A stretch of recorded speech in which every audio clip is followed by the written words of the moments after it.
Je m'appelle Steven Bedi, donc je suis entrepreneur. J'ai fondé une compagnie qu'on appelle Push Côte d'Ivoire. Qui connaît les cartes Push? Ah, gloire à Dieu. Et qu'on n'a pas travaillé pour rien. Amen. Push aujourd'hui, c'est un peu plus d'1 million de clients, n'est-ce pas? Et un peu plus de 130 collaborateurs. Amen. Donc je suis entrepreneur.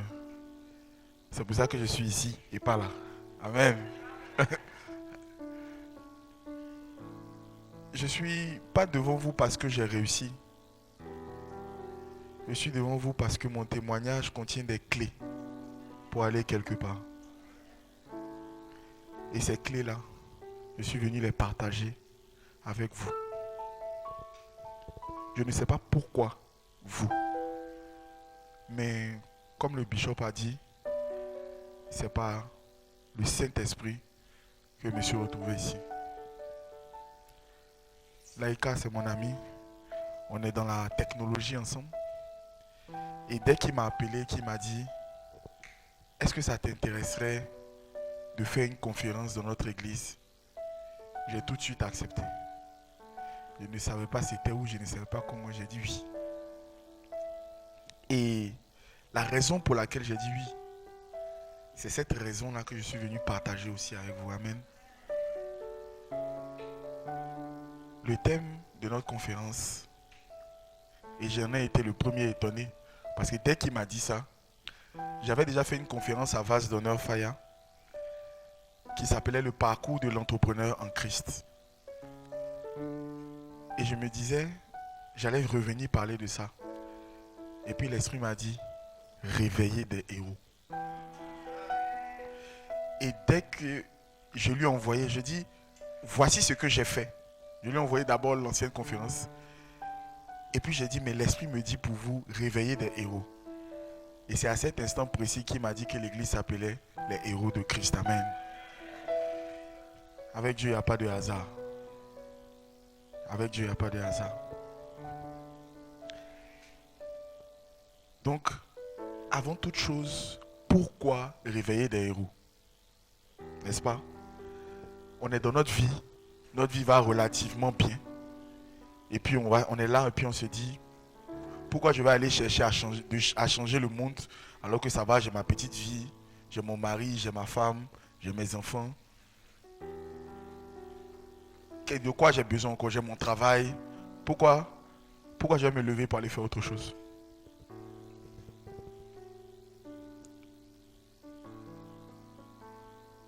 La Bible déclare dans Joël 3, verset 9, publiez parmi les nations, préparez la guerre, réveillez les héros. Publiez parmi les nations, préparez la guerre, réveillez les héros. Et là, vous allez dire, pourquoi préparer une guerre? Pourquoi publier parmi les nations? Pourquoi aller dans les nations et réveiller les héros au passage de ces nations? Bien-aimés, le corps de Christ a un nouveau mandat, qui est le grand mandat. Et c'est ce mandat-là que je suis venu partager avec vous. J'aurais pu dire, ma vie va très bien, j'ai une entreprise qui progresse très vite. J'ai même plusieurs entreprises. Et puis m'arrêter là. Mais pourquoi je vais de conférence en conférence? Pourquoi je vais d'endroit en endroit, sur LinkedIn ou partout, pour proclamer justement? Parce que rappelez-vous, nous avions d'abord dans l'Ancien Testament un premier mandat qui était de dominer, assujettir et conquérir la terre, n'est-ce pas? C'était le premier mandat. Sauf que quand Christ est venu, nous avons eu un second mandat. Amen. Est-ce que quelqu'un peut me lire Matthieu chapitre 28, versets 19 à 20? Parce qu'on ne peut pas commencer la conférence si on ne sait pas où on va. Et si on ne sait pas pourquoi on le fait.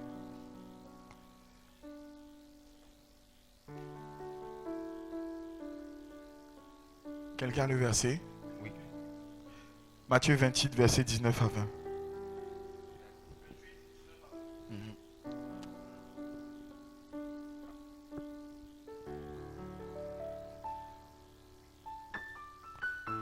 Donc si on peut juste lire à haute voix, voilà.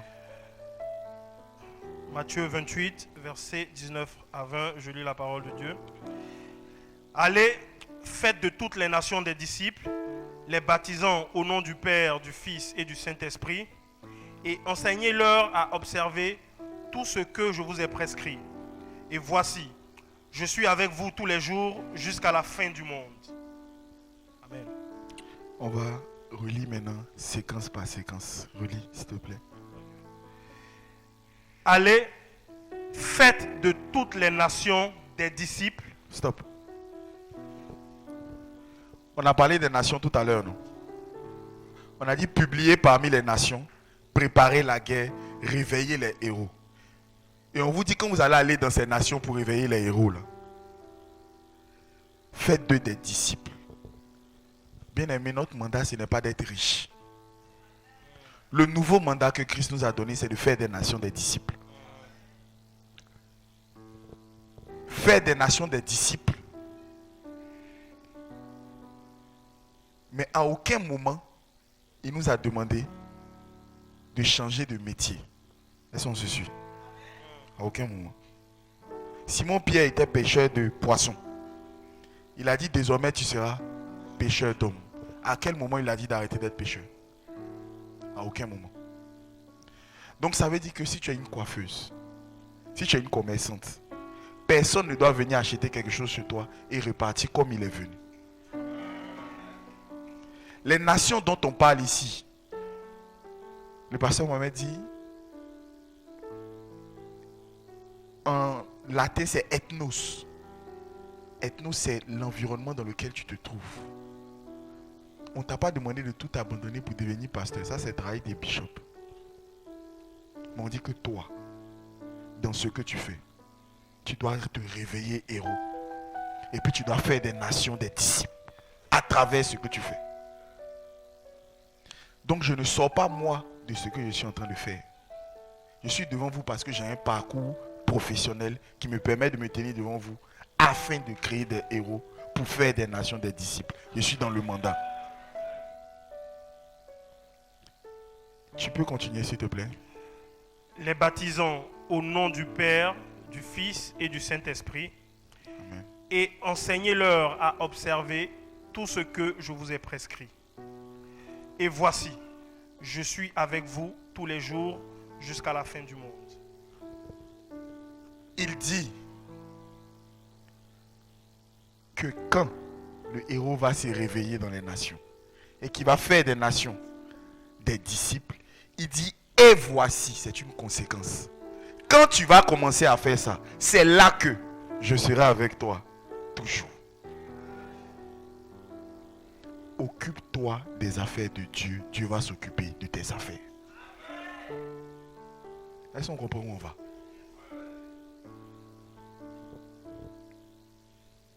Vous savez, réveiller les héros, cette conférence, je n'aurais pas pu la faire autre part qu'ici.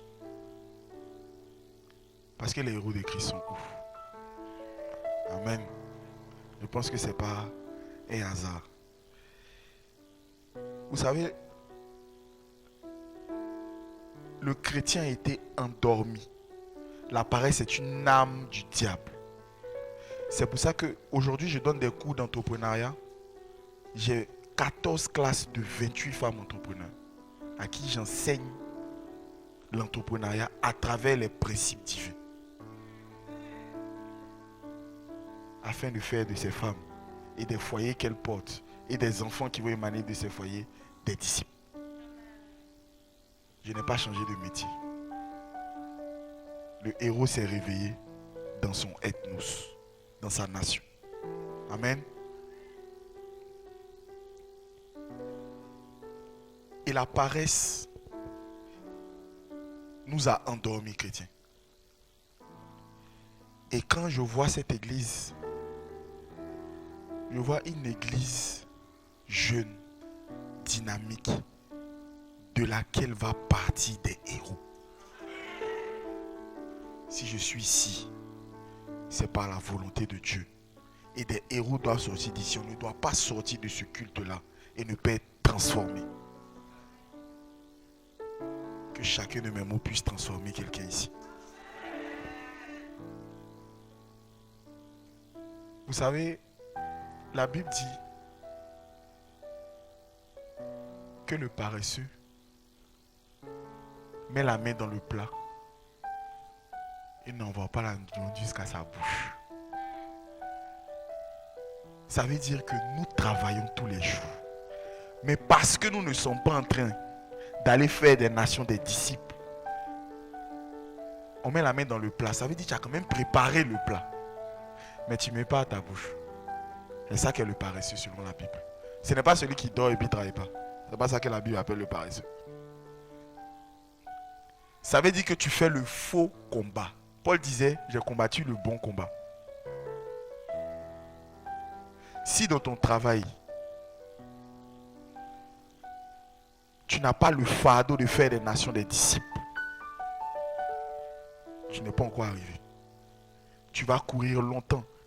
Tu vas courir longtemps. Tu vas changer de business. Tu vas changer. Aujourd'hui, tu vends mèche. Demain, tu vends pagne. Parce que tu ne sais pas où tu vas. Parce que tu ne cours pas après la bonne chose. Parce que tu ne cours pas après la bonne chose. Et l'ennemi nous aveugle comme ça, avec la paresse. La Bible déclare que Amalek, eux voulaient maintenir Israël dans la vallée. C'est-à-dire que le peuple de Dieu, ils allaient vers la terre promise. Et puis il y a un peuple qu'on appelle les Amalécites. Eux, leur travail, c'est de décourager seulement Israël. Ça veut dire que le diable a tué en nous cette envie de devenir des héros. On veut juste vivre sa petite vie. Chrétien, tu n'as pas le droit de vivre ta petite vie. Je prends le temps, parce que ça, on doit comprendre avant d'avancer. Tu n'as pas le droit de vivre ta petite vie. Que tu sois coiffeuse, nounou, tu n'as pas le droit de vivre ta petite vie. Tu dois être une nounou qui impacte les nations. Tu dois être un étudiant qui impacte sa classe. On s'est dit, lui là, il a quelque chose de spécial. Quand on a un problème, c'est avec toi, on s'en va parler. Parce que tu es rempli du Saint-Esprit. La Bible dit, ton Dieu ordonne que tu sois puissant. Bien aimé, ceux qui dominent dehors là, nous on est là toujours à la tête, non jamais à la queue. C'est dans notre bouche. Moi je côtoie des gens très hauts. Ceux qui dominent dehors, ils sont concentrés. Ils sont puissants dans ce qu'ils font.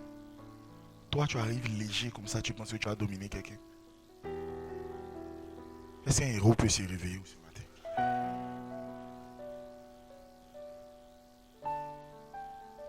Et la Bible dit que les Amalécites,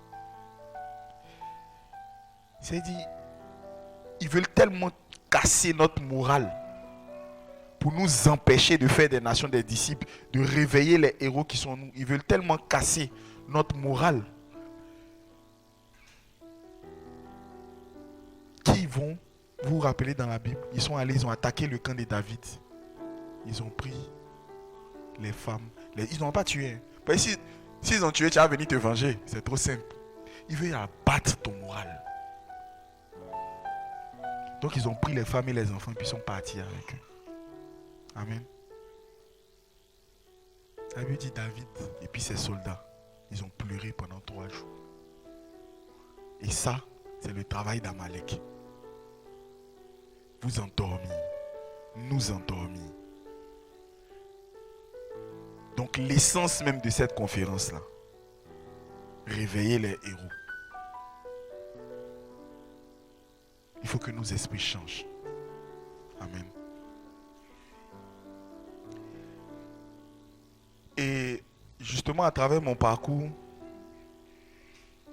j'ai pu essayer de dégager 7 clés, d'accord, qui vont nous aider, chacun d'entre nous, à aller de l'avant et à réveiller le héros qui sommeille en nous. Amen. Si jusque-là tu te posais des questions, comme nous tous on s'en est posé, est-ce que je suis au bon endroit? Est-ce que ma vie là, c'est à ça que ça devait ressembler? Est-ce que je suis dans le bon métier? Est-ce que je fais le bon commerce? Occupe-toi des affaires de Dieu. Dieu va s'occuper de tes affaires. Il ne t'a pas demandé de changer de métier. Il va juste te dire ce qu'il faut faire pour pouvoir faire des nations des disciples. Pour la gloire personnelle de son Seigneur. Amen. En 2018, je cherchais vraiment la face de Dieu. Je suis parti, j'étais catholique et toujours assoiffé, donc j'ai commencé à faire le renouveau charismatique, Divin Amour, je ne sais pas si vous connaissez, et tout ça. Et un jour, quand on vous dit avec moi le mandat. Le mandat. Ma maman qui a le mandat divin sur ma vie, elle m'a conseillé un coin de prière, de retraite spirituelle à Dabou. Chez le père Barthélemy. Je suis allé là-bas, je crois pendant 3 jours. 3 ou 4 jours, je ne sais plus. Et là-bas, j'avais tellement soif de Dieu. J'ai expérimenté ce que la Bible dit quand il dit rentre dans ta chambre et puis ferme la porte. J'ai expérimenté ça, un cœur à cœur avec Dieu. Donc, j'ai prié. Et j'avais l'idée de faire cette carte bancaire-là qui serait reliée à tous les mobile money. Mais avant ça, j'avais entrepris dans beaucoup de choses. Et j'avais chaque fois cette insatisfaction qu'on peut ressentir. C'est-à-dire que tu finis de faire quelque chose. Tout le monde, des fois même les gens te disent c'est bien ce que tu as fait. Et puis toi au fond de toi, tu estimes que c'est pas ça. La Bible parle de 4 provisions. Il y a la provision matérielle qui est en fait de pouvoir avoir des ressources financières. Il y a la provision physique qui est la santé. La provision physique qui est la santé. La provision spirituelle qui est ta relation avec Dieu, qui te permet d'être équilibré. Et puis il y a la provision émotionnelle. Et pour remplir cette provision émotionnelle-là, vous remarquerez que c'est souvent compliqué. Vous avez toujours ce sentiment d'insatisfaction. Ça, c'est quand vous ne connaissez pas votre mandat. Donc vous avez l'impression de tourner en rond et votre provision émotionnelle, là, elle n'est pas comblée. La première clé donc qu'il faut trouver, c'est le mandat. Pourquoi je suis sur la terre? Pourquoi je suis dans cette église? Pourquoi je suis dans cette école? Pourquoi je fais ce travail? Quel est mon mandat sur la terre? Quel est mon mandat divin? Seigneur, tu m'as mis là pourquoi? La Bible dit faites des prières de toutes sortes. Demandez. Demandez. Pendant 3 jours, j'ai cherché la face du Seigneur. Dans ce camp de retraite. J'ai prié. J'ai prié. J'ai prié. Et le 3e jour, pour la première fois de ma vie, j'ai distinctement entendu le Seigneur. Il m'a dit, parle maintenant, je t'écoute, je suis là.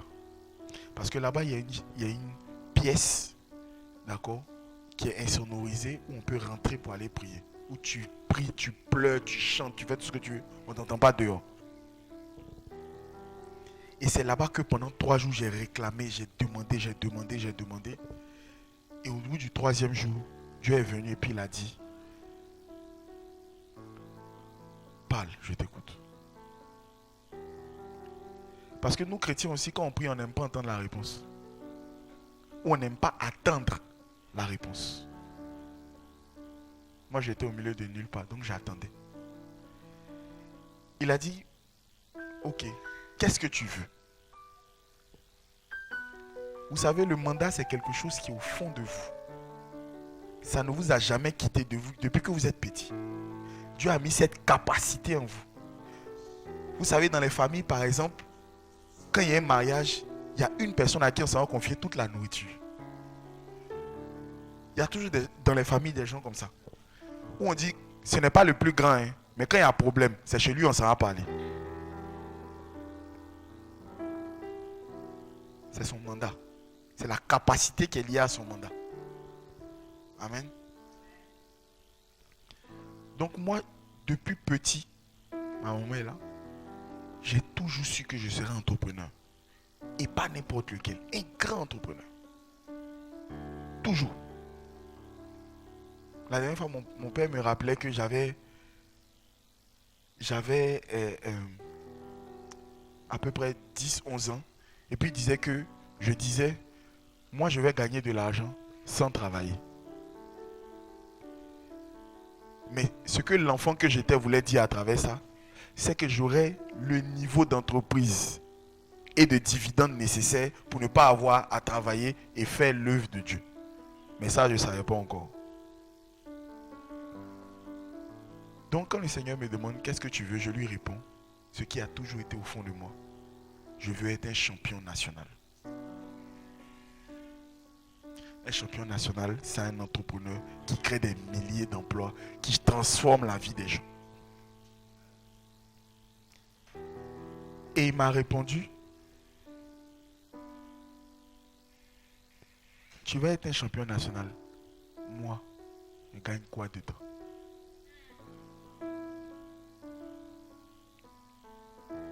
Parce que le mandat que je vous ai donné après là, c'est d'aller faire des nations des disciples. Donc toi, tu es champion national, d'accord?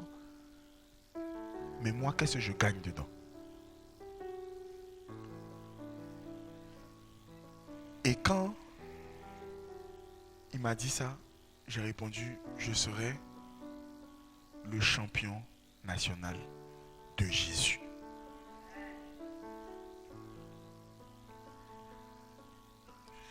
C'est pour ça, justement, pour ceux qui me connaissent, pour ceux qui me suivent sur LinkedIn ou sur les réseaux, vous voyez que je suis parmi les seuls professionnels à toujours signer champion national de Jésus.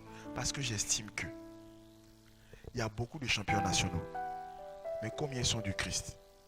Combien se réclament du Christ et combien attribuent leur victoire professionnelle à Jésus? Mon mandat divin, c'est d'aller le plus haut possible pour montrer à chacun d'entre vous qu'on peut bâtir de grandes entreprises fondées sur le Christ. C'est ça qui est mon mandat. Et c'est dans le cadre de ce mandat-là que je me promène d'église en église pour réveiller des héros. De formation en formation pour réveiller des héros. À partir de ce jour-là, j'ai su quel était mon mandat. Ma vie n'a plus jamais été la même. Plus jamais. Quand je suis revenu de là-bas,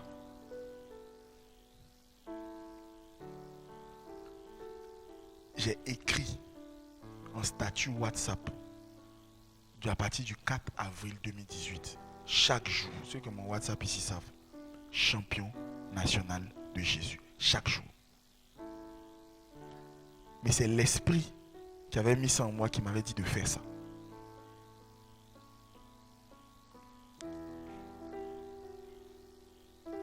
Et je ne savais pas compris que ce que j'étais en train de faire là, c'était bâtir un hôtel. La deuxième clé, dites avec moi l'hôtel.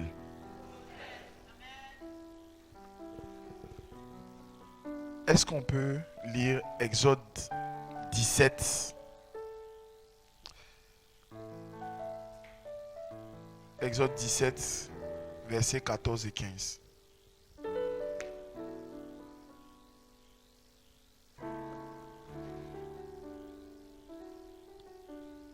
Exode 17, versets 14 et 15, je lis la parole de Dieu. L'Éternel dit à Moïse, écris cela dans le livre pour que le souvenir s'en conserve, et déclare à Josué que j'effacerai la mémoire d'Amalek de dessous les cieux. Moïse bâtit un autel et lui donna pour nom l'Éternel ma bannière. Est-ce que quelqu'un commence à comprendre pourquoi les gens bâtissaient des hôtels sur leur parcours?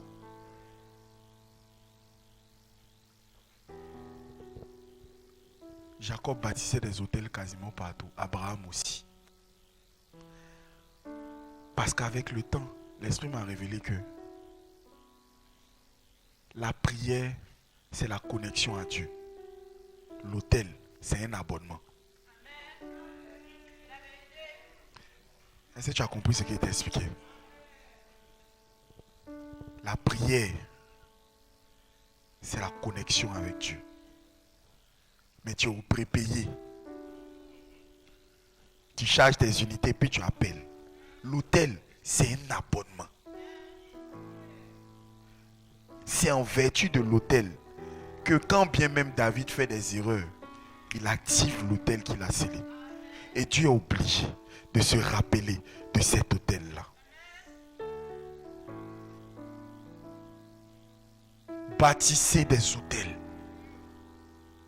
Prier, c'est bien. Mais prier là, c'est pour alimenter l'autel. Mais bâtissez des autels. Une fois que vous avez votre mandat là, vous bâtissez des autels. Et mon autel à moi, il a un nom. Champion national de Jésus. Des gens, quand je signais champion national de Jésus, ils m'envoyaient des inbox. Ils n'avaient même pas 1000 francs sur mon quand ils écrivaient ça. Que, hein? Champion national, mais pour rire. Mais moi, je venais de sceller mon hôtel. Et la parole déclare, il lui donna un nom. Quel est le nom de ton hôtel?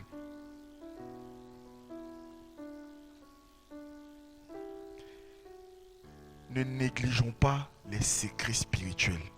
Parce que ceux qui sont en face de nous, ils ont les baillés, ils ont les tchouchou-nanchou, ils ont les... je ne sais pas quoi Ils ont des hôtels dans leur village, sur leurs eaux, qui ont un nom. Selon leurs ethnies. Parfois, selon le pays, c'est le même démon qui a un nom différent. C'est-à-dire qu'ils ont... La Bible dit que Israël voulait se faire un Dieu. C'est-à-dire, ils ont besoin de donner un nom à quelque chose, à cet hôtel.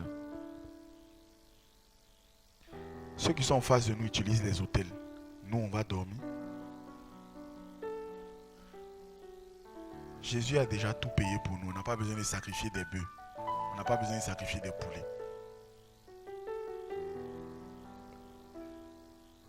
Si tu sais que tu n'es pas un grand prieur comme moi, je ne sais pas prier 5 heures, 6 heures de temps. Je n'ai pas encore eu cette grâce. Mais j'ai un hôtel puissant. J'ai un hôtel puissant.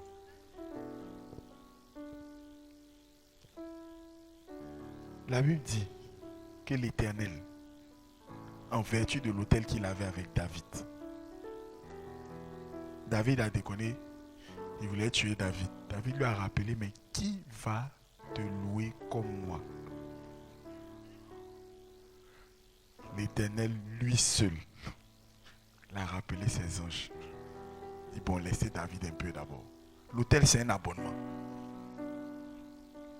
L'hôtel te permet de mieux combattre l'ennemi. Parce que quand tu tombes, tu te relèves. Tu es toujours dans l'abonnement. Mais si tu ne fais que prier de façon pour différents sujets et que tu n'as pas d'hôtel, quand tu vas tomber, tu vas te sentir sale. Tu ne vas pas vouloir retourner à Christ. Tu ne vas plus croire en le pardon, en la grâce de Dieu dans nos vies. Bâtissons des hôtels. Les gens qui sont en face de nous bâtissent des hôtels.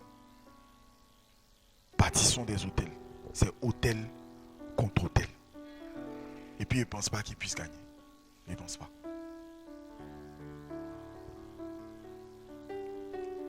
Après l'hôtel, on a dit le nom qui est important. Quand Dieu veut faire quelque chose avec une nation, quand il veut faire quelque chose avec quelqu'un, il change son nom. Le nom appelle à l'existence ce qui n'existe pas. Le nom va faire que le monde physique sera obligé de se conformer à ce nom. Voilà pourquoi, en fonction des situations, tu as Jéhovah Jireh, Tu as Jéhovah Rapha. En fonction de ce dont ils ont besoin. Ils appellent le nom dont ils ont besoin. Et mieux. Bien aimé, il y a une bonne nouvelle pour vous ce matin. Amen. Waouh. Dieu veut nous bénir ce matin. Quand Dieu veut faire quelque chose avec quelqu'un, il change son nom, n'est-ce pas? Il a changé le nom d'Abraham. Il a changé celui de Jacob. Amen. Maintenant, quand il veut faire de grandes choses, c'est lui-même qui donne le nom. Est-ce que tu vois où je vais? Quand il veut faire de grandes choses, c'est lui-même qui donne le nom avant même que les choses aient commencé.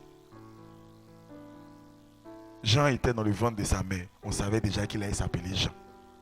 Et la Bible dit que de tout prophète, personne n'était plus grand que Jean.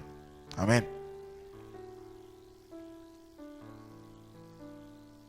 L'enfant de Marie, son nom était connu avant. Il devait s'appeler Jésus. Ça, c'est quand Dieu veut faire de grandes choses. Et l'Esprit vient de me dire, si avant même cette conférence, des gens s'appelaient déjà héros de Christ. Avant même cette conférence, vous vous appeliez déjà héros de Christ. Est-ce que c'est tout? On doit vous expliquer. Est-ce qu'un héros peut se réveiller aujourd'hui?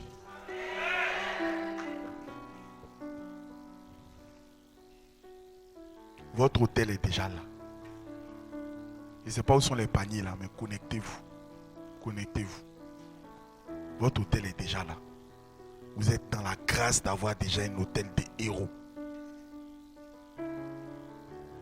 Et le nom a déjà été donné avant même que je vienne ici. Le nom était déjà donné. Le nom a déjà été donné. Mais tout hôtel vit avec des sacrifices.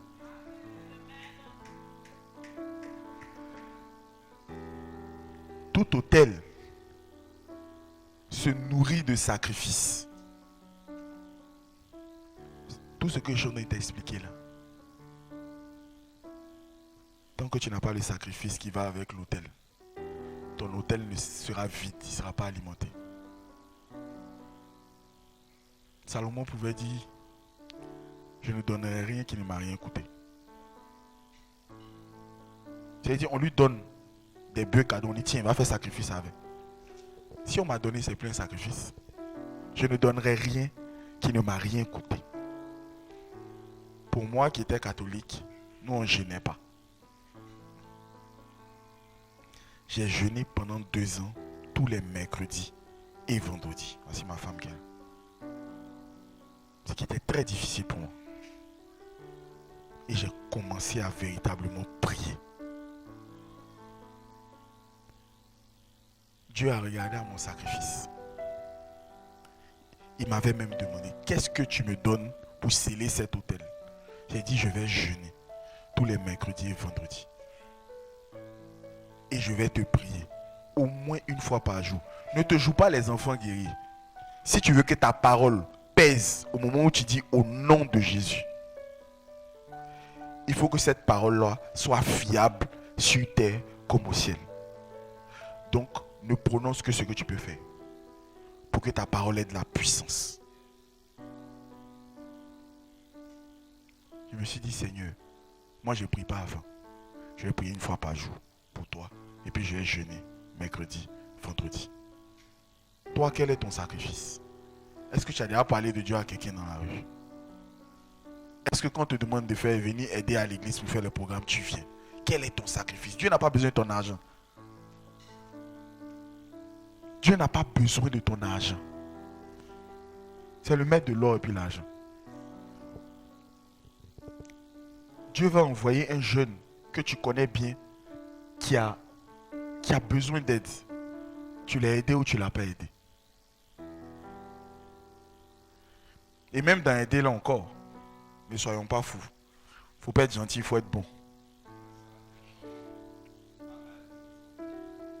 Gentil, c'est donner ce qu'on t'a donné. On t'a demandé. Être bon, c'est donner ce dont la personne a besoin. Parce que beaucoup de choses aussi tuent les héros. Parce qu'une fois que le héros s'est réveillé, il veut aider tout le monde. Amen. Alors que la même Bible dit que Dieu va nous bénir afin qu'il nous en reste suffisamment pour faire des bonnes œuvres. Donc il te bénit d'abord. Il te donne ce dont tu as besoin. Afin qu'il t'en reste suffisamment pour faire de bonnes œuvres. On n'a pas dit de prendre un peu qu'il t'a donné là pour aller faire les bonnes œuvres. C'était une parenthèse.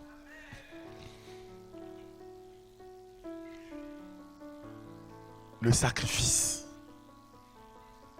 Moi, j'ai donné mon sacrifice pour alimenter mon hôtel. Pense à donner ce sacrifice-là à Dieu pour alimenter ton hôtel.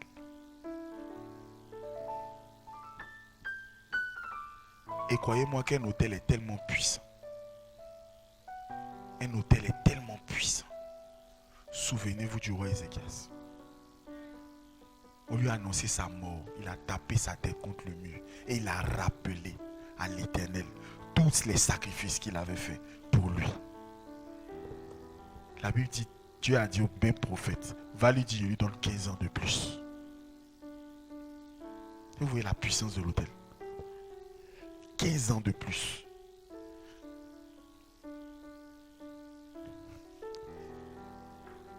Le prophète lui dit qu'il a 15 ans de plus.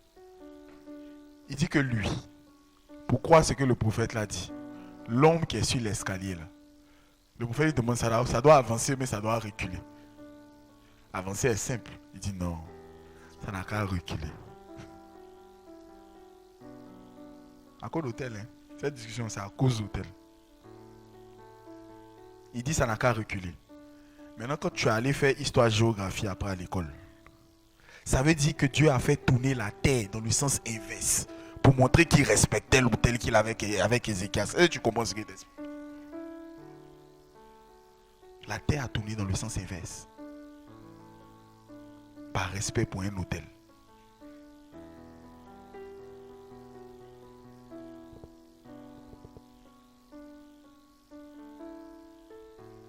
Le sacrifice qu'a fait la mère de Samuel, le prophète. Elle cherchait un enfant depuis. Mais le mandat, il était où? Dieu gagne quoi dans ton affaire? À la seconde où elle a dit, d'ailleurs même l'enfant là, il n'est pas encore né, mais il est derrière pour toi. La Bible dit son visage ne fut plus jamais le même.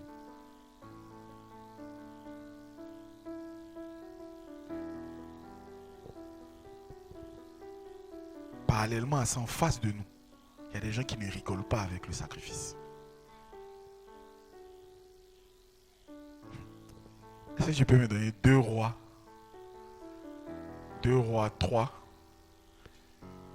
versets 26 à 27.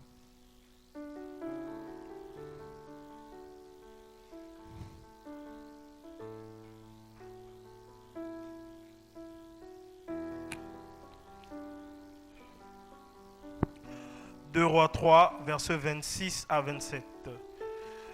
Le roi de Moab, voyant qu'il avait le dessous dans le combat, prit avec lui 700 hommes, tirant l'épée pour se frayer un passage jusqu'au roi d'Édom. Mais ils ne purent pas. Il prit alors son fils premier-né, qui devait régner à sa place, et il l'offrit en holocauste sur la muraille, et une grande indignation s'empara d'Israël, qui s'éloigna du roi de Moab et retourna dans son pays.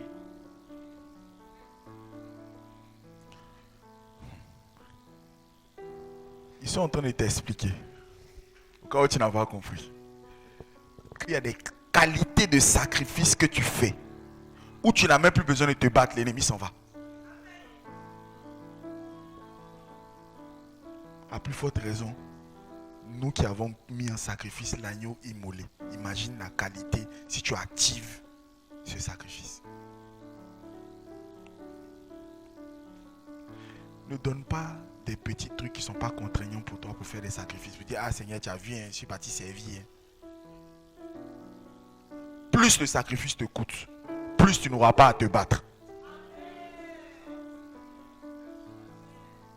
Plus le sacrifice te coûte, plus tu n'auras pas à te battre. Donc si ceux qui ne peuvent rien créer, parce que Satan c'est un voleur et un déroubeur, si ceux qui ne peuvent rien créer, ils arrivent à annuler une bataille qui était perdue d'avance, sacrifie-toi pour Dieu, tu vas voir un truc. Sacrifie-toi pour Dieu, tu vas voir un truc. Donc une fois que je fais mon sacrifice, la clé suivante, dis avec moi la prière.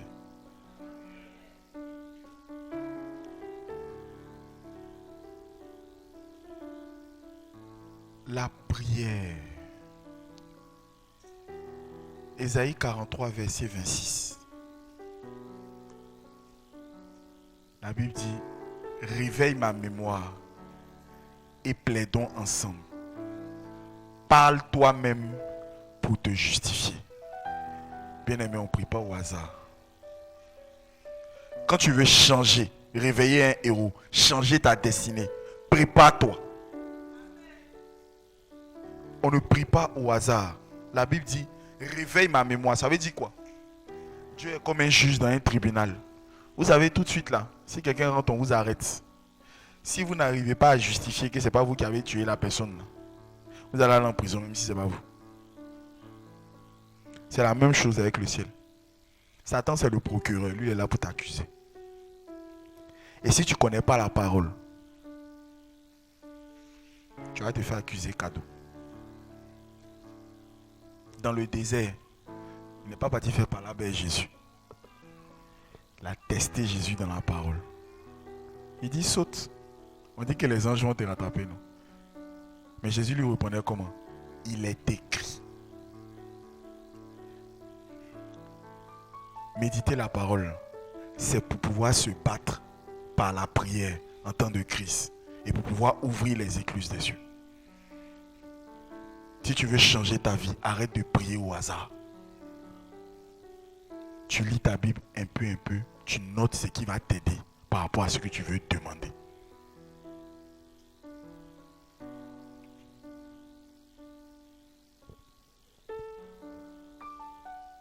Priez sans cesse et faites des prières de toutes sortes.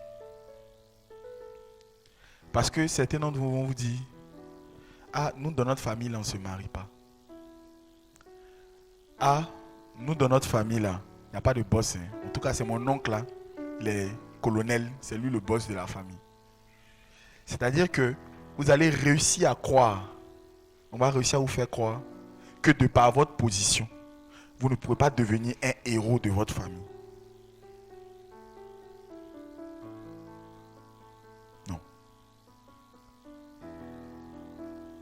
Par la prière,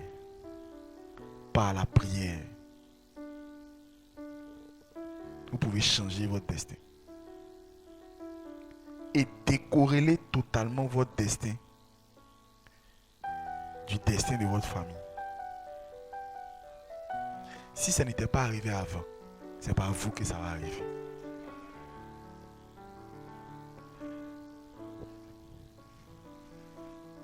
Moi, j'ai la ferme assurance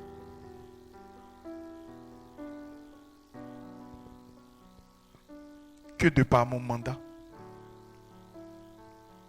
l'endroit où je vais emmener le nom de ma famille n'a jamais été atteint. J'ai décidé de façon unilatérale de changer la réputation de ma famille en renommée. Parce que la réputation, c'est ce qu'on sait de vous. La renommée, c'est ce qu'on entend de vous. Le héros a une renommée. Samson n'était même pas encore arrivé qu'on sait c'est qui Samson. La Bible déclare que Jésus grandissait. Ça y est, c'est un... Et sa renommée Quand tu regardes après sur la carte où Jésus est évangélisé, là, tu as vu où son nom est arrivé. Qu'on soit connecté à cette grâce. Amen. Clé suivante, l'audace. L'audace. Parce que souvent aussi tu as peur. Dieu t'a déjà dit qu'il t'a béni. Il t'a déjà dit dans quoi tu vas réussir. Il t'a tout expliqué. Mais te mettre en route là, c'est ça qui est un peu dur. Amen.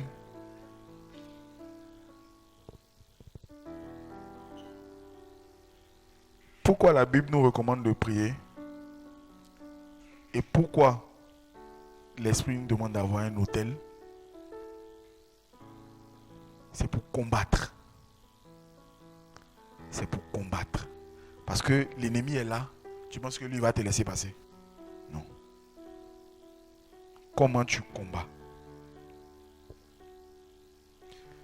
Dans Proverbe 24, versets 33 et 34, je paraphrase. On dit un peu de sommeil, un peu d'assoupissement et la pauvreté te surprendra. Et la pauvreté te surprendra. Donc, tu as un combat en face de toi.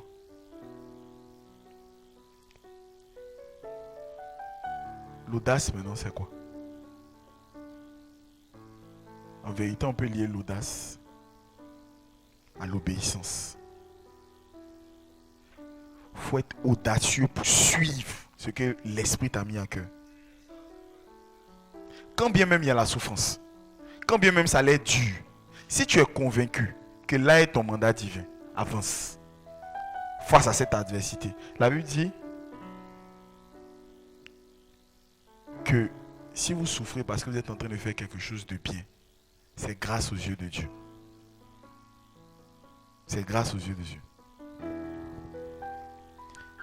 Dès que je suis revenu de ma retraite, le lendemain, voici ma maman qui est là. Le lendemain, je faisais de l'exportation d'EVA. Je faisais de l'exportation d'EVA. Il y a un chef de coopérative. D'ailleurs, c'est pour ça que ma maman m'avait envoyé au camp de prière. Je disais à ma maman que je sens une opposition par rapport à ma destinée, tout ça. Et ma maman m'a dit, ah bon, elle m'écoutait d'une oreille attentive, elle essayait de me calmer et tout. Et un jour, on a pris, je ne sais plus combien de millions, on a donné à un président de coopérative. Si le monsieur avait fui à mon agence, c'était bon. Il est décédé. C'est-à-dire, il t'a pas doublé, il est mort. Donc, tous les planteurs qu'il n'y a pas reçus entre eux, au village là-bas, tous les planteurs sont venus reprendre leur EVA. Donc, j'ai 0 EVA, j'ai 0 argent. Quand vous laissez un conteneur au port, chaque jour, c'est 1000 $. Les clients qui sont en Malaisie aussi, ils attendent. Tout ça, 66 millions de dettes. Vous pensez que vous avez des problèmes? Vous pensez que vous avez des problèmes? 66 millions de francs CFA de dettes.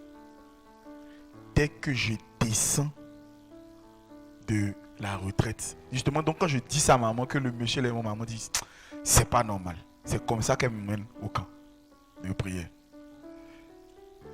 Et quand je reviens le lendemain, tous les créanciers à la suite, PJ, police économique, tout le monde veut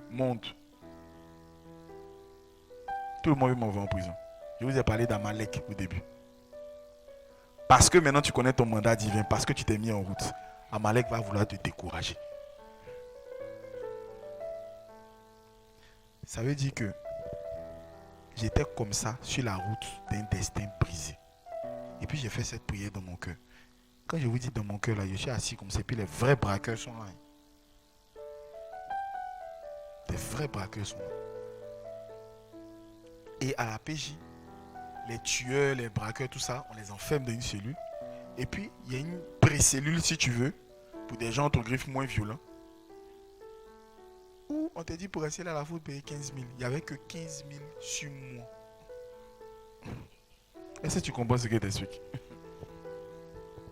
Aujourd'hui, avec le recul, tu peux en sourire, mais c'était pas facile.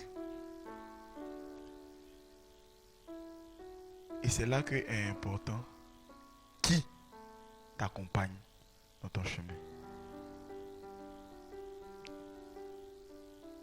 Mon tonton Roland m'a dit, dans la vie, il ne faut pas te tromper dans deux choses. Ton travail et puis ton conjoint. Si tu te tombes dans un, ça va gâter l'autre. J'avais dit à ma femme, ma maman là, si tu lui dis je suis à la PJ, elle va tomber. Faut pas lui expliquer. Mais ma femme agissant par l'esprit, elle a appelé ma maman. La façon dont ma maman est arrivée à la PJ, avec ma femme, avec mon papa, avec tout le monde. Les gens là nous ont regardé quand ils ont dit en fait, de toute façon tu es jeune, tu es brillant, de toute façon tout porte à croire que tu es un doubleur. Mais le nombre de gens qui sont en train de te défendre, là,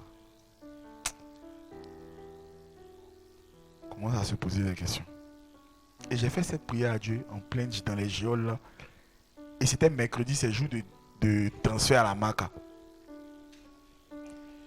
Enfin, nous a amusé. J'ai dit Seigneur, il t'a accepté il y a 2 jours. 2 jours il t'a accepté, c'est comme ça ton affaire est compliquée. 2 jours il t'a accepté, c'est comme ça ton affaire est compliquée. J'ai dit si tu me sors d'ici, partout où je vais aller, je vais t'attribuer ma victoire. Des fois, Dieu aussi te pousse dans un désert pour te parler. Dieu te pousse dans un désert pour te parler. Voyez vos épreuves comme des opportunités. Parce que ce n'est pas pour rien qu'on dit épreuve du bac, épreuve de BPC. Parce que derrière, il y a une autre dimension, il y a un nouveau niveau. Il y a le second cycle, il y a l'université. Quand j'ai dit ça,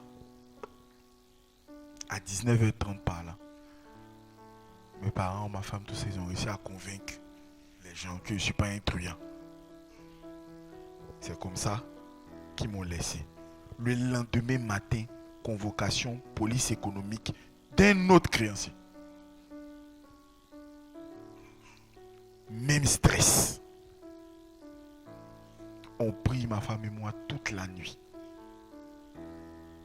Mais Dieu est en train de nous entraîner à la prière fervente. C'est ça qu'on n'avait pas encore. Je vous ai dit qu'il n'était pas un grand prieur au départ. Donc on a prié, on a prié, on a prié. Et puis Dieu a fait grâce, on a réussi à trouver un accord. Que ce soit ma maman, que ce soit ma femme, chacun a collé, remboursé un peu d'un argent qu'elles n'ont pas bouffé. D'un argent qu'elles n'ont pas dépensé. Mais à cet instant précis, il faut savoir derrière l'épreuve quelle leçon Dieu veut t'enseigner pour te grandir. Dieu voulait m'enseigner l'humilité. Parce qu'il était arrivé à un niveau, ça allait. Il avait une grosse voiture, beaucoup d'argent, il était businessman, comme on dit. Donc ça allait quoi. Dieu a voulu me ramener aux fondamentaux. Et ça a été très difficile. Parce que quand tu as déjà connu l'argent, c'est encore plus difficile que quand tu n'as pas encore connu. Mais il a voulu me rééduquer. Parce qu'avant de bâtir un hôtel, Dieu détruit. Il dit ce que tu as construit premier là, c'était pas bon. Il enlève. Donc préparez-vous à ce que Dieu détruise des choses dans vos vies afin de mieux vous rebâtir.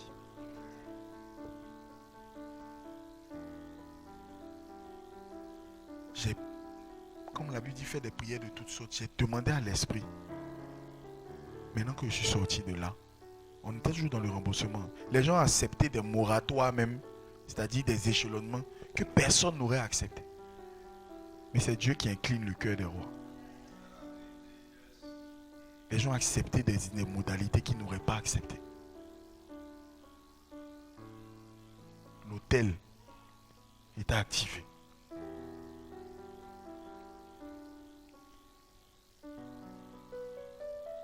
Et dans ça, il a demandé à Dieu, ok, pour finaliser l'hôtel, quels sont les hôtels que je dois détruire?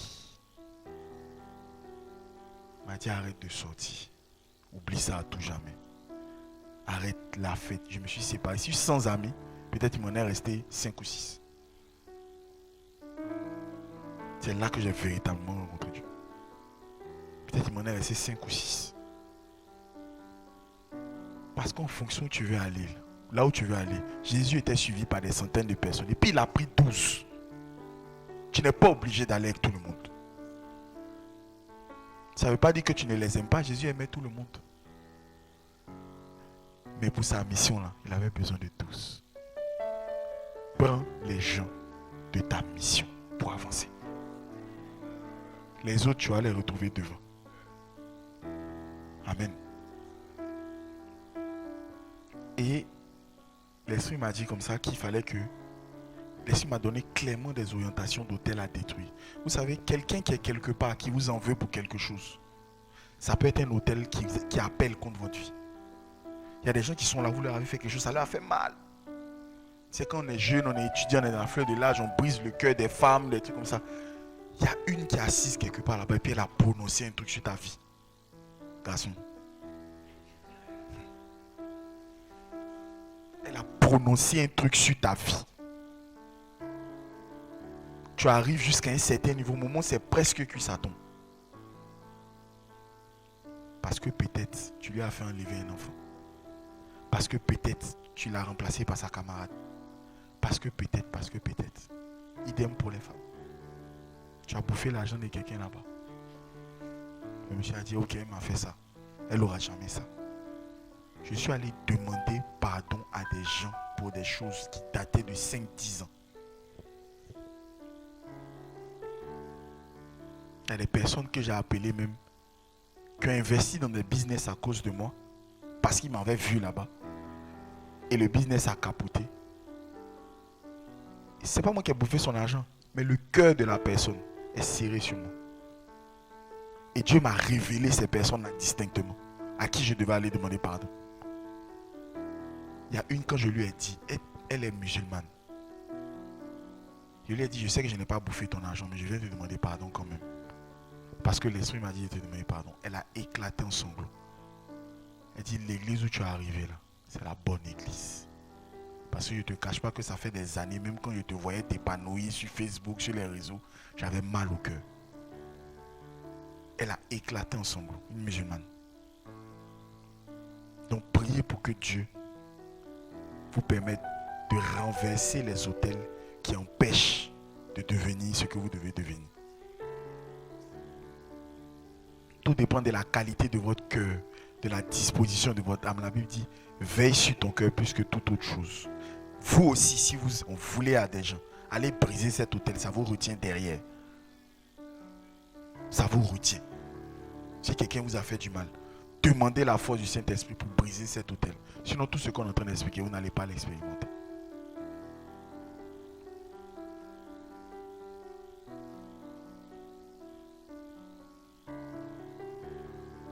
À partir de cet instant, une fois que j'ai brisé tous les autels, je pensais maintenant à faire ma carte. Il me restait, il me fallait en plus, non? Il me manquait, si vous voulez, 14 millions. En temps, je suis en train de régler 66 millions de dettes. Donc, avec ma femme, on dit, bon, comme je suis déjà surendetté, on n'a qu'à appeler les banques pour voir si on a découvert de combien on va mettre tout ça là-dedans, on va prier pour ça. On appelle. Et puis on appelle une banque. Et je dis, oui, c'est quoi le solde? La dame me dit, je dis, il y a besoin de 14 millions. La dame me dit, votre solde est de 14 millions 200. Quand ma femme a entendu ça, elle dit, moins 14 millions.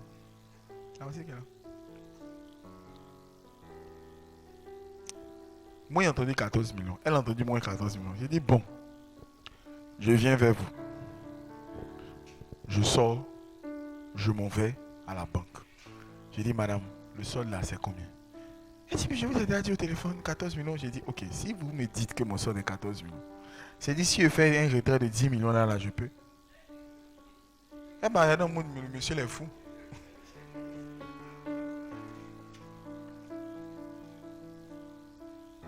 Je prends.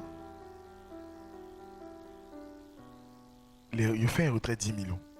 Il arrive à la maison. Je prie. L'Éternel me dit, tu m'as demandé quelque chose, non? Va faire ce que tu m'as demandé. Je dis, mais Seigneur, on est endetté, ma maman cotise, ma femme cotise, machin. Il dit, va faire ce que tu m'as demandé. Avec mal au cœur, j'ai pris. Je suis parti installer je suis allé payer la banque qui devait imprimer les cartes, tout. Donc maintenant, je suis venu, j'ai expliqué à ma femme. Ma femme dit, tu as eu 14 millions dans cette maison-là. C'est là que vous devez épouser la bonne femme. Parce que si elle ne comprend pas, ça va être un problème. Donc, quand je lui ai dit ça, elle a dit, bon, d'accord. Comme ce que tu t'en fais aussi avec la bonne, c'est la suite. Il n'y a pas de problème. Et j'ai pris maintenant, j'ai imprimé le relevé. Rappelez-vous quand j'étais à Dabou, quand on a fini de sceller l'hôtel, demandez toujours des signes ou des prodiges pour savoir que Dieu marche avec vous. Comme le roi Ézéchias l'a demandé. Comme Gédéon a dit, mais comment le ferais-je? Comme ça a été le cas pour Moïse. Dieu scelle toujours un hôtel par quelque chose qui vous dit, je suis là. Amen. Donc, j'avais demandé, Seigneur, mais où est le signe, où est le signe, où est le signe, où est le signe? Il n'y a pas eu de signe. Je vous ai dit que depuis le 4 avril 2018, je mets champion national de Jésus. Depuis que j'ai su mon hôtel. Donc j'imprime le relevé. Il faut maintenant que j'aille parler à ma maman et puis à mon papa. Qui eux aussi ont engagé leur fonds dans le remboursement. Donc je vais voir ma maman avec le relevé. Et puis je leur montre. Et puis je leur dis vraiment, j'ai réussi à mettre en place mon projet de carte. Mais j'ai eu 14 millions, mais je n'ai pas mis ça dans le remboursement. Connaissant ma maman, j'ai tiré le relevé parce qu'elle allait s'inquiéter de savoir est-ce que je suis encore allé demander l'argent à quelqu'un. Donc je lui ai dit, voilà d'où l'argent vient. 14 millions. Tous les virements, là, il y a une origine. Le virement de 14 millions n'a pas d'origine. Voilà ma maman, voilà ma femme, vous pouvez le demander. Il y a zéro origine. On ne sait pas où l'argent est venu. C'est venu comme ça. Pas.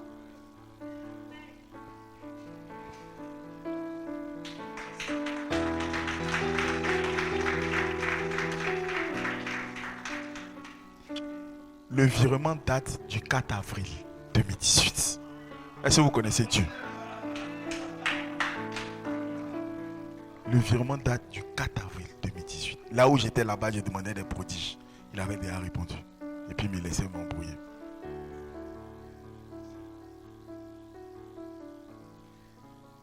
J'ai donc monté cette carte jusqu'à un niveau. J'ai monté la carte jusqu'à un niveau. J'avais des clients, quelques milliers de clients. Et puis est arrivé un concurrent qui avait tout pour lui, que vous connaissez probablement. Il avait tout pour lui. Il avait beaucoup d'argent, il avait fait. En tout cas, moi-même, j'étais fan de la carte du gars. Moi-même, j'étais fan. Et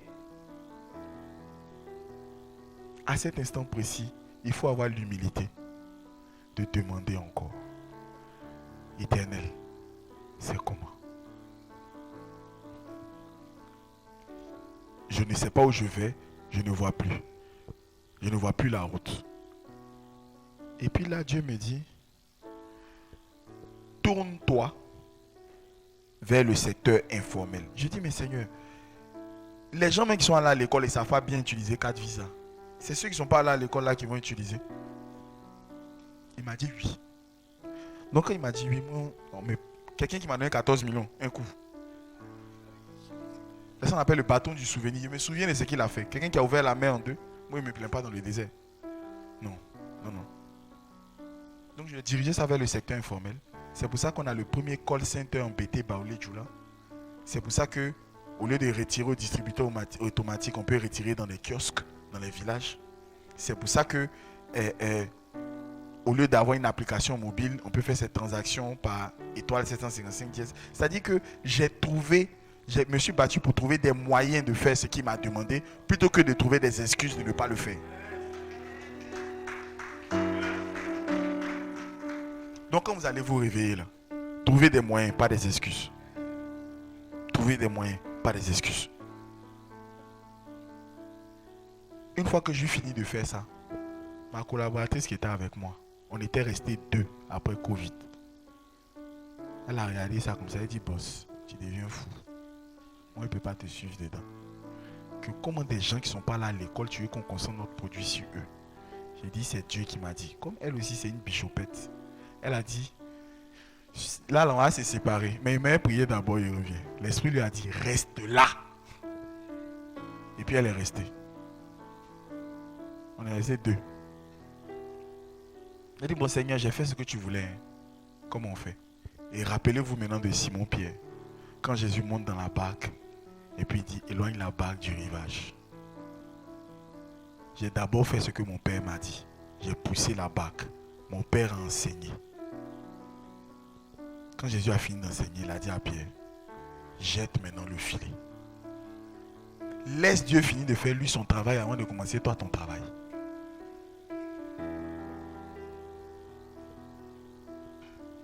Quand j'ai obéi, j'ai dit maintenant Seigneur, on fait quoi? Il m'a dit ok, maintenant on va faire quelque chose pour me glorifier moi.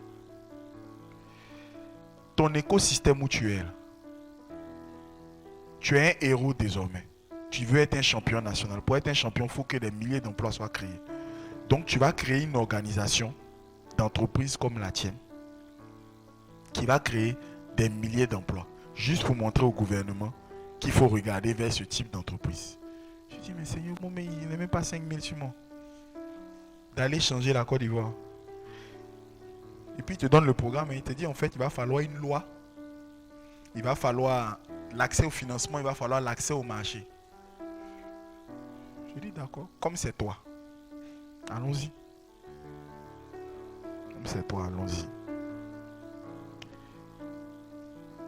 C'est là qu'on crée le CIVE, qui est le groupe d'entreprises tech, composé de 15 entreprises. J'ai appelé 14 chefs d'entreprise. Je leur ai dit, voici mon projet, suivez-moi.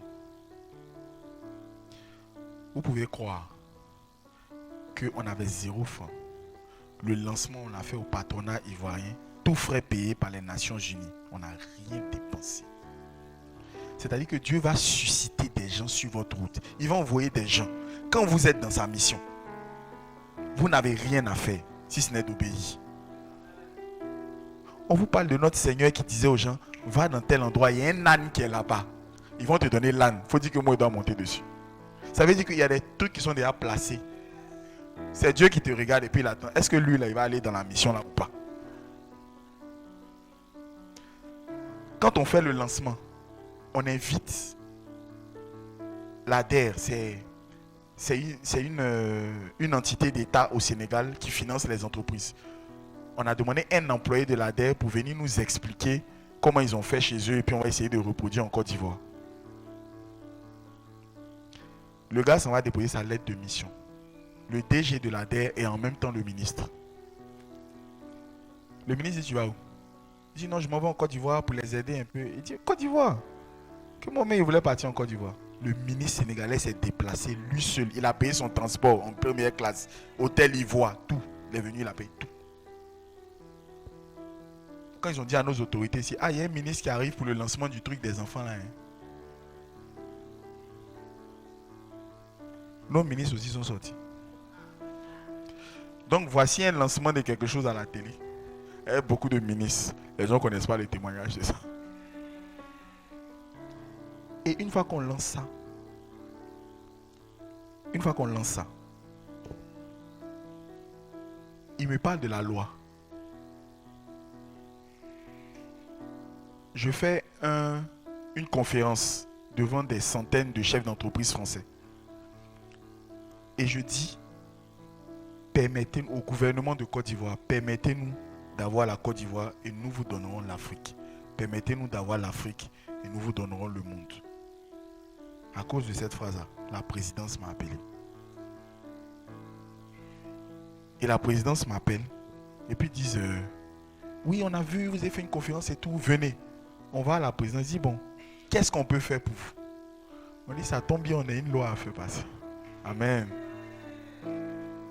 Et cette loi-là, pour faire voter une loi en Côte d'Ivoire, il faut que ça passe en Conseil des ministres, il faut que ça passe à l'Assemblée nationale, il faut que ça passe au Sénat. Mais comme c'est la présidence qui a demandé ce qu'il peut faire, et au lieu de demander l'argent, là où tu allais demander l'argent, Dieu m'a dit ce qu'il devait demander. Il m'a dit il te faut une loi qui va changer la vie de tout le monde. La loi là, on va financer les startups dedans.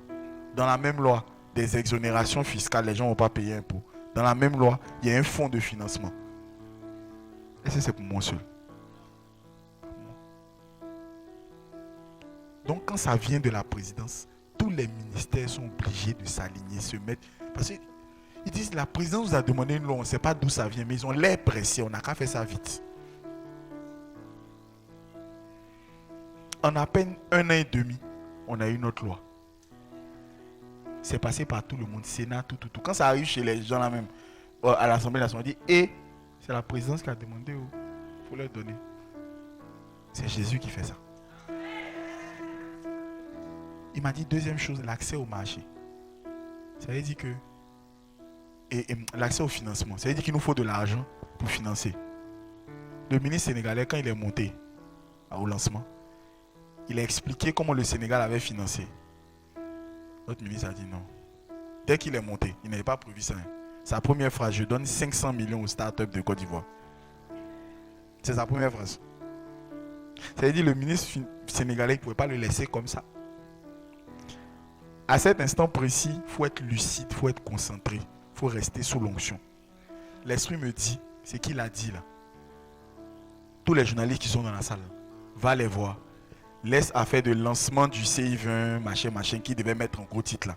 Ils n'ont qu'à écrire, l'État donne 500 millions aux startups.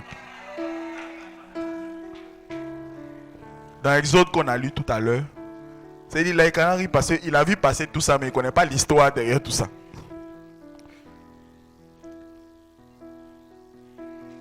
La parole de Dieu a dit tout à l'heure dans Exode, écris-le. N'est-ce pas? Écris-le, afin que le souvenir reste. Une fois que c'est écrit là, c'est obligé de se passer. C'est obligé de se passer. Et enfin, pour l'accès au marché, on a créé un salon international qu'on a fait à l'hôtel d'Ivoire. Il n'y avait pas d'argent sur moi. Les gens ont payé eux-mêmes leur billet d'avion dans tous les pays pour venir à cet événement. Je n'ai rien dépensé comme billet d'avion. Un salon international. C'est Jésus seul qui fait ça. Et quand quelque chose comme ça se passe, pendant ce temps, je suis en train de souffrir dans ma petite entreprise. J'ai dit, Seigneur, est mon affaire. Et là, il m'a dit, parce que tu m'as obéi, parce que tu t'es mis au service des autres, maintenant je vais prendre soin de toi.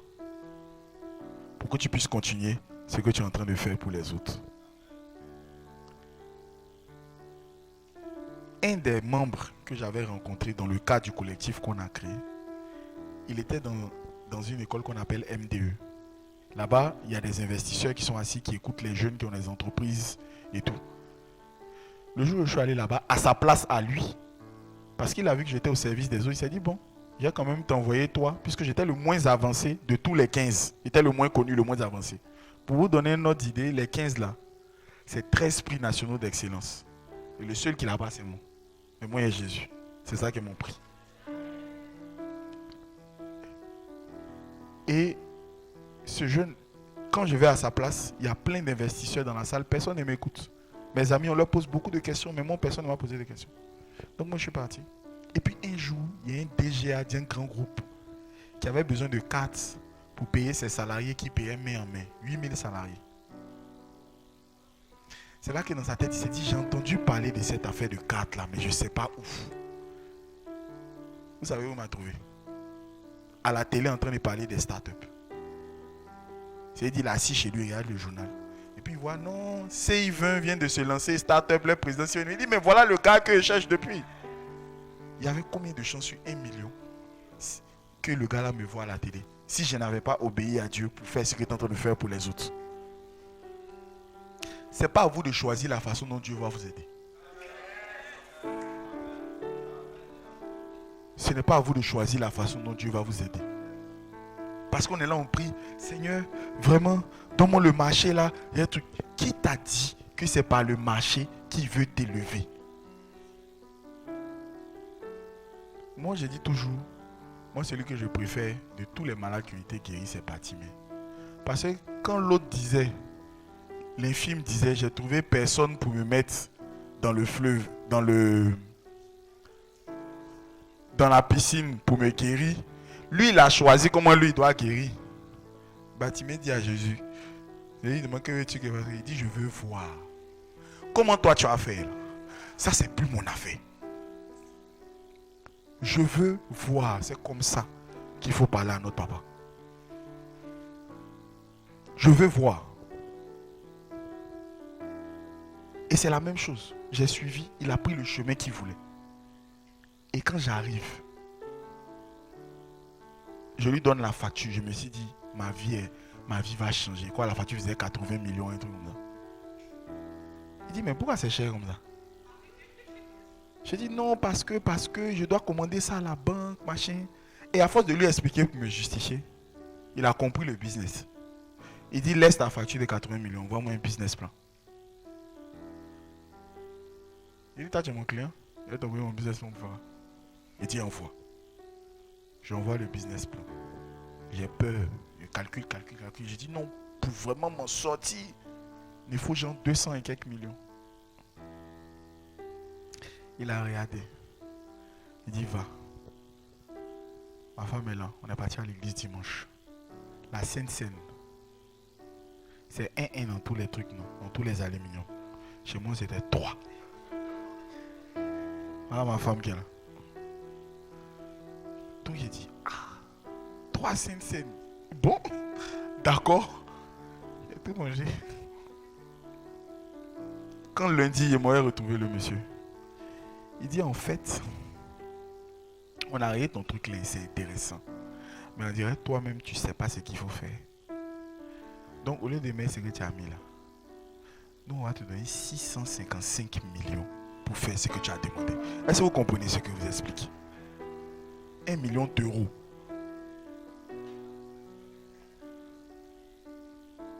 C'est là que tu as vu dans l'écosystème, Panélis lève 1 million d'euros là. C'était ça. Quelqu'un pour qui était allé chercher 80 millions. Qui a reconnu le bras de l'Éternel? À partir de cet instant, ma femme me disait toujours, laisse ton bureau de la Palmeraie là, tu as trop de charges. Laisse ton bureau de la Palmeraie, tu as trop de charges. Quand ils ont pris la décision, il m'a dit le lendemain, on vient voir quand même tes bureaux. J'avais déjà déposé mon préavis, je devais quitter le bureau mercredi. Il est venu mercredi à 8h. Je laissais le bureau mercredi à 18h. Ma femme qui est là. Il est venu, il a vu un grand bureau, il dit, non, le gars est bien installé, on peut lui faire confiance. Il est parti. Quand il a dit le gars est bien installé, on peut lui faire confiance. Là. Il a rajouté pour dire, mais Palmeraie, c'est trop loin. C'est comme ça que mes bureaux sont au plateau. Est-ce que vous comprenez ce que je dis?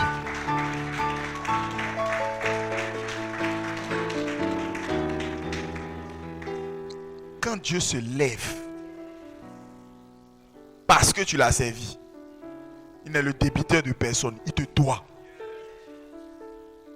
Salomon a fini le temple. Il dit, je veux la sagesse. Je dis, toi tu me connais. Toi, je te donne la sagesse comme ça. Je vais te donner tout l'argent du monde par-dessus la sagesse que je te donne. Mettez-vous au service de Dieu. Réveillez le héros qui est en vous jusqu'à ce que Dieu soit obligé de prononcer quelque chose sur votre vie et sur la vie des enfants de vos enfants.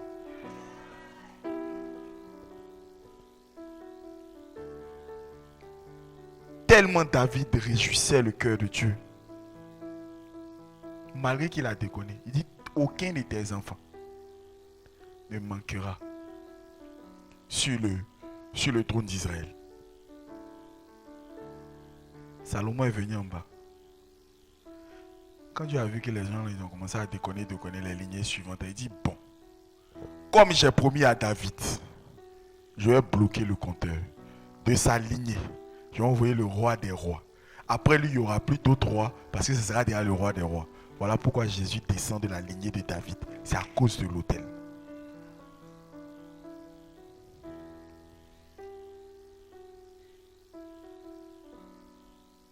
Est-ce qu'un héros peut se réveiller?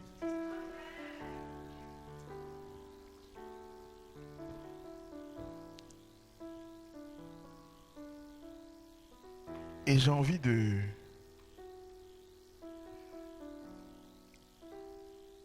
parler un peu encore. Pour finir. La carte en question.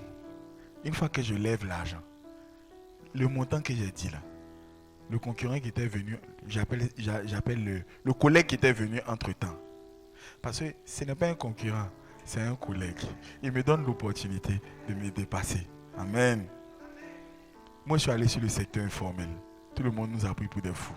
Sauf ceux qui nous ont donné l'argent pour réaliser ça.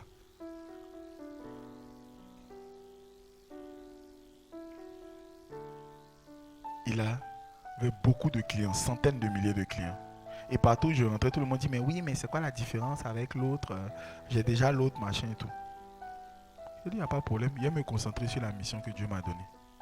À cet instant précis, l'État de Côte d'Ivoire est confronté à un problème où on dit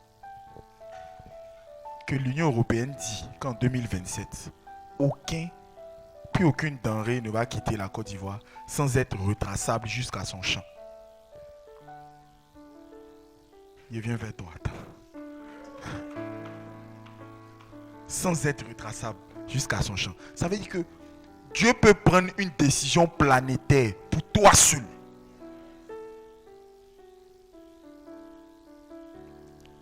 Donc l'État est obligé de digitaliser ses filières les plus importantes. Cacao, café, EVA, tout ça.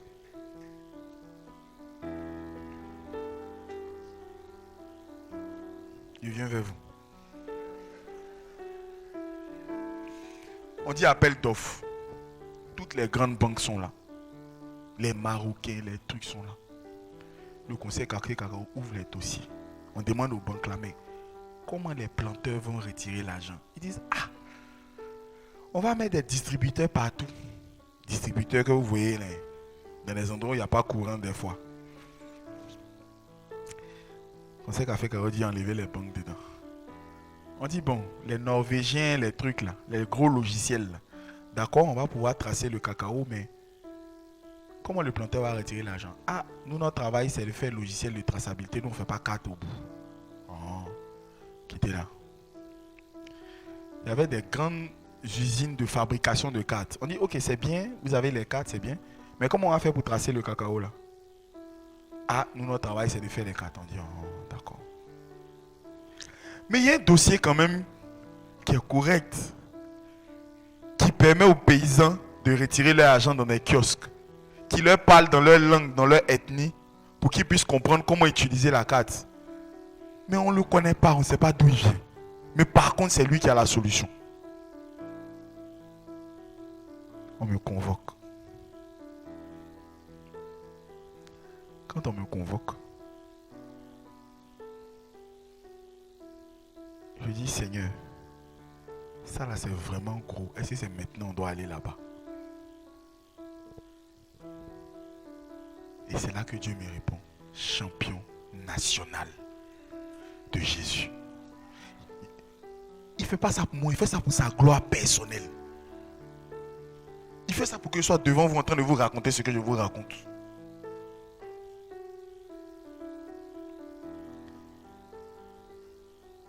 Quand on fait l'audition, je demande comme ça, le Seigneur me met à cœur, il dit appelle le DG de la Poste et le DG de la BN. J'appelle les deux. Je dis, ah grand frère, tu m'as vu dans mes affaires de start-up, tout ça. J'ai un truc à côté de ton bureau là. Tu n'as rien à perdre. Il faut venir. C'est Dieu qui incline le cœur des rois. Il dit, bon mon petit, j'espère que ton truc là, ça va prendre 20 minutes, hein. Bon je viens. Les 2 DJ viennent. C'était à l'époque des cache-nez. Ils ont leur cache-nez. Quand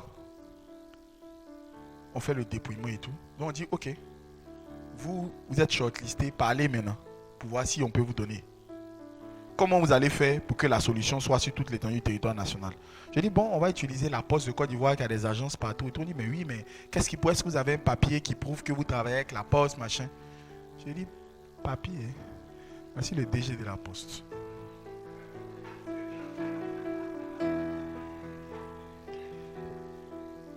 Et après, on dit, mais oui, mais est-ce que vous avez une banque? On a une banque même nationale qui va travailler avec nous. On dit, mais d'accord, on sait que vous êtes à la Poste, c'est un bon point, mais par rapport à la banque, on dit, voici le DG de la banque. À cet instant précis, l'ennemi va se dire, qui est derrière toi? Des années plus tard, ils m'ont dit, Steven, à cet instant précis, on a eu peur de toi. On s'est dit, ça c'est un gars du gouvernement qui est derrière lui. Or, c'était le gars du gouvernement des gouvernements. Amen. Ils se sont retrouvés à donner à un jeune Ivoirien un marché qu'on donne à des Européens. Bien aimé. Donc je dis, ok, on va travailler maintenant. Ils disent, bon, pour voir que si on va voir si vous êtes solide. Comme on ne vous connaît pas trop, on va vous demander une caution. En tout cas, je ne vais pas dire le montant, mais plus d'1 milliard. Caution, là, c'est-à-dire que tu déposes, il ne fait rien, ça. Ceux qui ont mis l'argent dans la boîte là, quand je leur ai expliqué, en 72 heures, ils ont dit ça c'est un petit problème. Ils ont déposé la caution.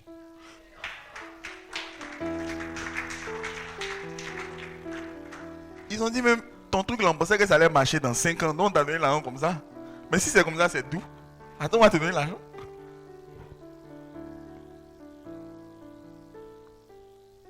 Occupe-toi des affaires de Dieu. Dieu va s'occuper de tes affaires. Et quand on finit de faire tout ça, pendant ce temps, j'estimais moi, avec ma chair, qu'il faut que rapidement on se mette en route, qu'on mette les choses. Parce que là, pour rattraper le concurrent, ça va être compliqué. Stratégie marketing, comment on fait pour avoir des parts de marché, pour gagner les clients là, 10 000, 20 000 clients, machin. Le Conseil Afrique nous envoie un mail. Leur première commande, c'est 1 million de cartes. C'est-à-dire qu'il a dépassé le concurrent qui était là depuis 3 ans.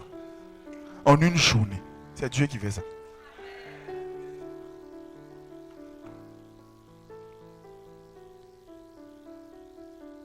Et en plus de ça, il dit comme tu fais déjà les cartes des planteurs de café cacao, on a besoin de faire le logiciel qui va tracer tout ça.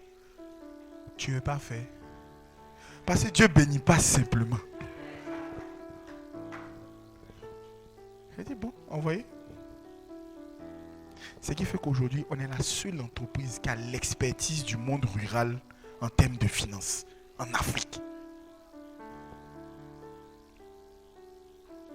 Les gens maintenant courent derrière nous pour nous donner l'argent cadeau. Vous dites que nous on se charge des femmes, des planteurs, comment on peut s'associer à vous pour vous donner l'argent cadeau pour faire truc. C'est Dieu qui fait ça. Tu ne perdras jamais rien à pousser la barre du Père. Afin qu'après, quand il lui finit de prêcher, il te demande de jeter le filet sans que tes filets ne se rompent.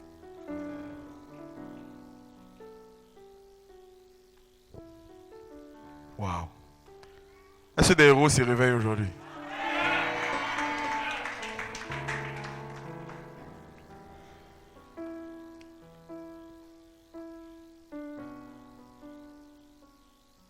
Ce que j'ai dit, si vous vous demandez tout ce qu'il a expliqué là, est-ce que moi je suis dedans aussi? Est-ce que tu peux prendre à nouveau Exode 17, seulement le verset 14, et on finira là-dessus.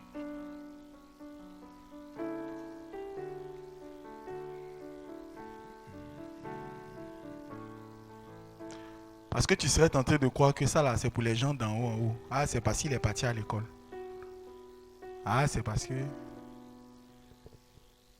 Frère, les gens ont fait leur calcul en France. Classement Choiseul, top 100 des jeunes leaders d'Afrique. Et puis ils ont mis mon nom dedans. Moi, je viens de la Palmeraie. Je n'ai pas fait école française.